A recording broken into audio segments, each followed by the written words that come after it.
ఓం శ్రీ గురుభ్యో నమ.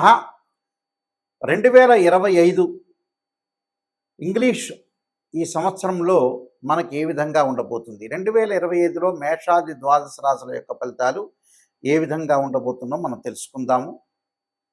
సహజంగా మనకి రాహుకేతులు ఒక రాశి నుంచి మరొక రాశికి మారటానికి 18 నెలల పాటు ఉంటుంది. గురువు సంవత్సర కాలం పడుతుంది. శని 2.5 సంవత్సరాల పాటు పడుతుంది.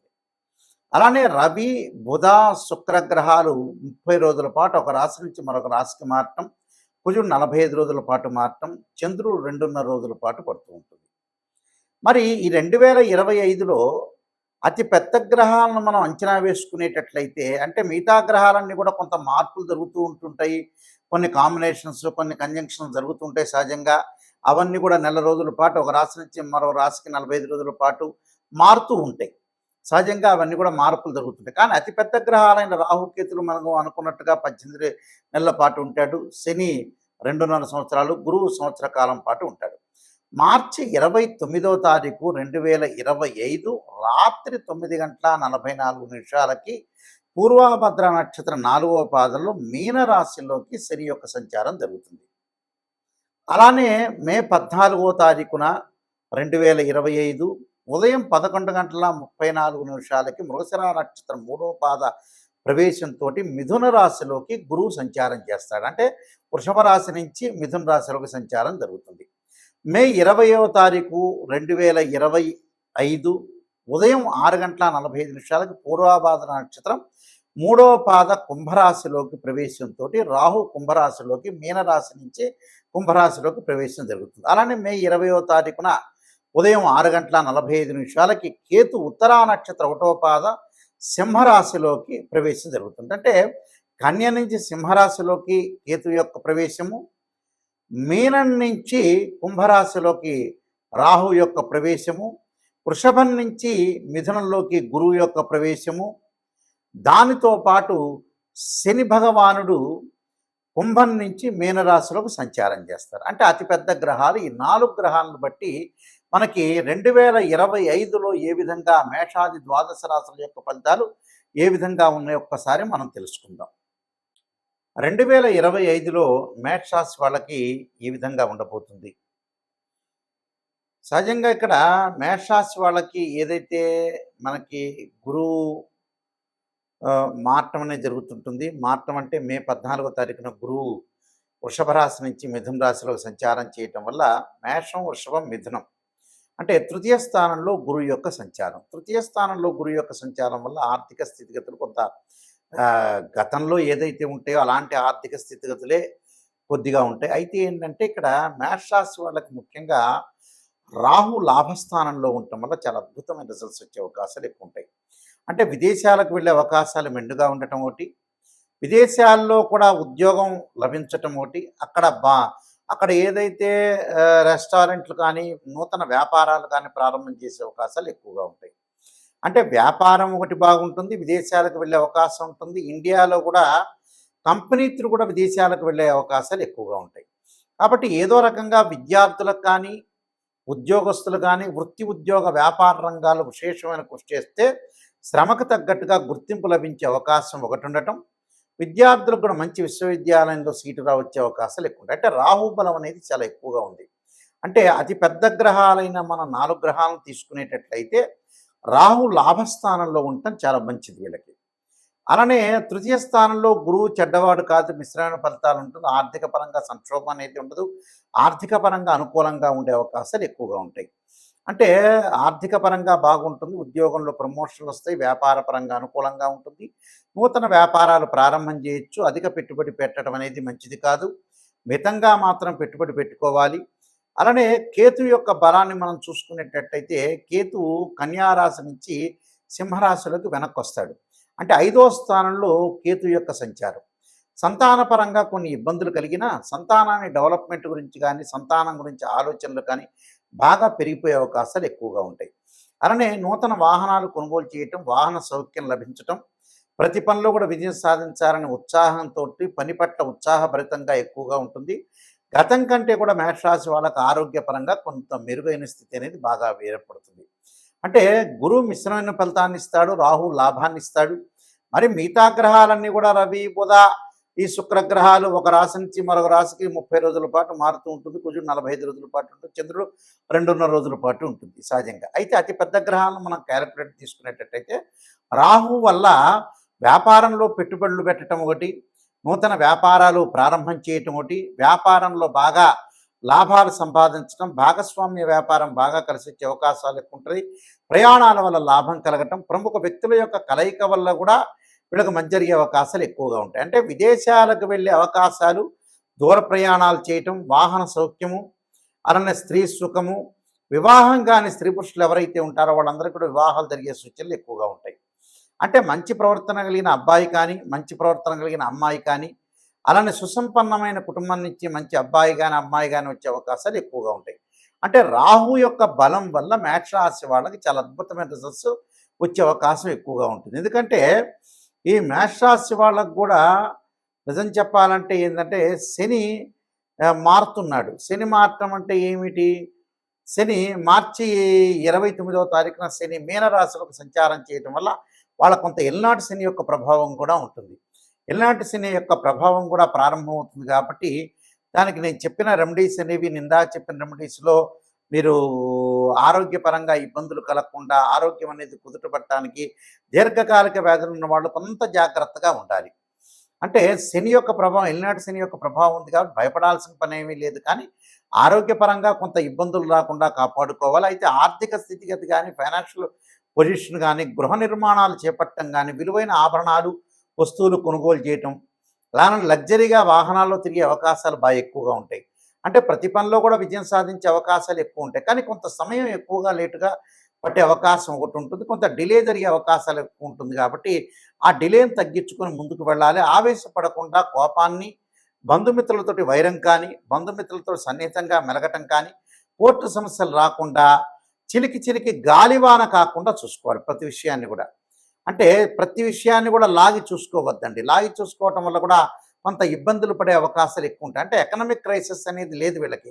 ఎకనామిక్ గ్రోత్ అనేది బాగా ఎక్కువగా ఉంటుంది. కానీ రిలేటివ్స్ అలానే ఫ్రెండ్స్ మధ్యలో ఆచితూచి అడుగు వేసి ముందుకు వెళ్ళండి. దానివల్ల మీకు మంచి జరిగే అవకాశాలు ఎక్కువ ఉంటాయి. 2025లో నేను చెప్పిన పాటించిన నియమాలు పాటిస్తే మంచి జరిగే అవకాశాలు ఉంటాయి. మేష రాశి వాళ్ళకి మరి 2025లో 40% మాత్రమే బాగుంటుందని చెప్పుకోవచ్చు. మిగతా పర్సంటేజ్ పెరగాలంటే ఖచ్చితంగా మీరు ఆ దోషాలు పరిహారం చేసుకోండి. వ్యక్తిగత జాతకాన్ని కూడా చూపించుకుంటే కేవలం ఇవన్నీ కూడా గోచారరీత్యా చెప్పబడే ఫలితాలే. గోచారం అంటే ఏంటంటే 20% సపోర్ట్ ఉంటుందని అర్థం. వ్యక్తిగత జాతకం అనేది వేరుగా ఉంటుంది. వ్యక్తిగత జాతకంలో ఎలా ఉందో చూపించుకొని ముందుకెళ్తే కూడా ఇంకా మంచి రెమెడీస్ చెప్పే అవకాశం అనేది ఖచ్చితంగా ఉంటుంది. మీ అందరికీ కూడా మంచి జరగాలని ఆశిస్తూ సర్వే జనా సుఖినో భవంతు. ఈ రాశి వాళ్ళు ముఖ్యంగా మనకి ఆదాయం విషయంలో వాటిల్లో కూడా కొంత డబ్బులు ఖర్చు అయ్యే అవకాశాలు ఎక్కువగా ఉంటాయి. అంటే ఆదాయం అనేది బాగా పెరుగుతున్నా కూడా కొంత డబ్బులు ఖర్చు అయ్యే సూచనలు ఎక్కువగా ఉంటాయి. కాబట్టి డబ్బును కొంత పొదుపు చేసుకోండి. అంటే గృహ నిర్మాణం చేపట్టే అవకాశాలు ఎక్కువ ఉంటాం. విలువైన బంగారు ఆభరణాలు, దుస్తులు, పిల్లల యొక్క చదువులకి వాటికి ఖర్చు చేసే అవకాశాలు ఎక్కువగా ఉంటాయి. కాబట్టి వాళ్ళకి ఆదాయం బాగా పెరుగుతుంది. కానీ 2025లో ఖర్చు చేసే అవకాశాలు కూడా బాగా ఎక్కువ ఉంటాయి. కాబట్టి ఖర్చును కొంత మితంగా చేసుకోవటం అనేది చాలా ఇంపార్టెంట్. అలానే అవమానాలు జరిగే అవకాశాలు ఎక్కువ ఉంటాయి. అంటే బంధుమిత్రులతో కానీ, బయట ఉద్యోగస్తుల విషయంలో కానీ, భాగస్వామ్య వ్యాపారంలో కానీ కొంత అవమానాలు జరగకుండా చూసుకోండి. అంటే అవమానం ఎక్కువగా జరిగే అవకాశాలు ఒకటి ఉంటుంది. అలానే ఆదాయం అనేది బాగా వస్తున్నా కూడా కొంత డబ్బులు ఖర్చు చేసే అవకాశాలు ఎక్కువగా ఉంటాయి. కాబట్టి డబ్బుల్ని కొద్దిగా మితం చేసుకోండి. డబ్బులు ఖర్చు పెట్టుకోవడంలో కూడా కొంత ఆలోచన చేసి చాలా జాగ్రత్త వ్యవహరించడం అనేది చాలా మంచిది. ఈ రాశుల వాళ్ళందరూ కూడా చక్కగా కొన్ని అనుసరించాల్సిన నియమాలన్నీ ఉన్నాయి. ఈ సంవత్సరం అంతా కూడా 2025లో ఈ రాశుల వాళ్ళందరూ కూడా అనుసరించాల్సిన విధానం ఏమిటి, విధి విధానాలని అనుసరిస్తే మన జీవితం అనేది ఎలాంటి మలుపు తిరగబోతుంది అంటే వృత్తి, ఉద్యోగ, వ్యాపారం కానీ, వివాహం కానీ, అలానే ఆరోగ్యపరంగా కానీ, ఆర్థిక సమస్యలు కానీ, కోర్టు సమస్యలు కానీ ఇలాంటివన్నీ కూడా ఇబ్బందులు కలగకుండా ఉండటానికి నేను కొన్ని ప్రత్యేకంగా రెమెడీస్ చెబుతాను. ఆ రెమెడీస్ అనేవి మీరు పాటించండి. మీకు మంచి జరిగే అవకాశం ఖచ్చితంగా ఉంటుంది. 2025లో గణపతి యొక్క ప్రార్థన చేయండి. గణపతి యొక్క ప్రార్థనగా చేయాలి అని అంటే మనకి 2025 సంవత్సరంలో సహజంగా సంకష్టహర చతుర్థి వ్రతాన్ని పాటించండి. సంకష్టహర చతుర్థి వ్రతాన్ని ప్రతి నెలలో చేసుకోవటం కానీ, లేకపోతే నెలకి ఒక నెలలో చేస్తే నెక్స్ట్ మంత్ ఆపేసుకొని ఆపై మంత్లో కానీ సంకష్ట చతుర్థి గణపతి యొక్క ప్రార్థన, గణపతిని గకార అష్టోత్తరంతో ప్రార్థన చేయటం చేయండి. అంటే వక్రతుండ మహాకాయ కోటి సూర్య సమప్రభ నిర్విఘ్నం కురుమే దేవ సర్వకార్యేశ్వరుదా అనే మంత్రాన్ని చక్కగా చదువుకోండి. వీలైతే తత్పురుషాయుధ్యే వక్రతుండాయ ధీమహే తన్నోదంతి ప్రచోదయాత్ అనే మంత్రాన్ని చదవటం ఒకటి. గణపతి యొక్క ఆలయాలను దర్శనం చేయండి. అది ఎప్పుడు సంకష్టాల చతుర్థి రోజున కానీ, బుధవారం కానీ, హస్తా నక్షత్రం కానీ. అంటే మన జీవితంలో ఉండే విజ్ఞానాన్ని కూడా తొలగిపోతుంటాయి. ధనం కలిసి రావాలంటే, ధనపరంగా ఇబ్బందులు మీకు కలుగుతున్నాయి అంటే, ఓం యక్షాయ కుబేరాయ శరణాయ ధనధాన్యాధిపతే ధనం ధాన్య సమృద్ధిమే దేహిమే దాపై స్వాహ అనే మంత్రాన్ని చక్కగా గురువారం రోజున ప్రాతకాలం చదవండి.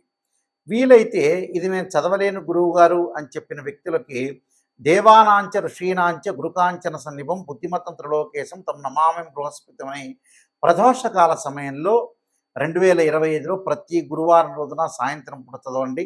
వీలున్న గురువారాలు ఎక్కువ శాతం చదవటం అనేది నేర్చుకోండి. దానివల్ల ఏదంటే ధనం కలిసి వచ్చే అవకాశాలు ఎక్కువ ఉంటాయి. రుణబాధలు ఉన్న వాళ్ళు 2025లో ఖచ్చితంగా ఒక అర కేజీ బెల్లం బుధవారం రోజున కానీ, సోమవారం కానీ దానం చేయండి.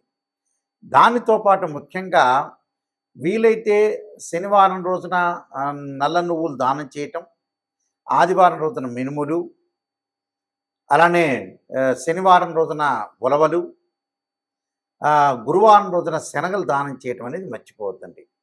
చేసిన తర్వాత ఏదైనా సరే మంగళవారం వస్తుంటుంది మనకి. అంటే మంగళవారం రోజున కానీ, వీలైతే మృగశిర చిత్త ధనిష్ట నక్షత్రం రోజుల్లో కానీ కందులు దానం చేయండి. కందులు దానం చేయటంతో పాటు చక్కగా కందుల్ని ముందు రోజున నానబెట్టి ఆవుకు పెట్టడం అనేది కూడా నేర్చుకోండి.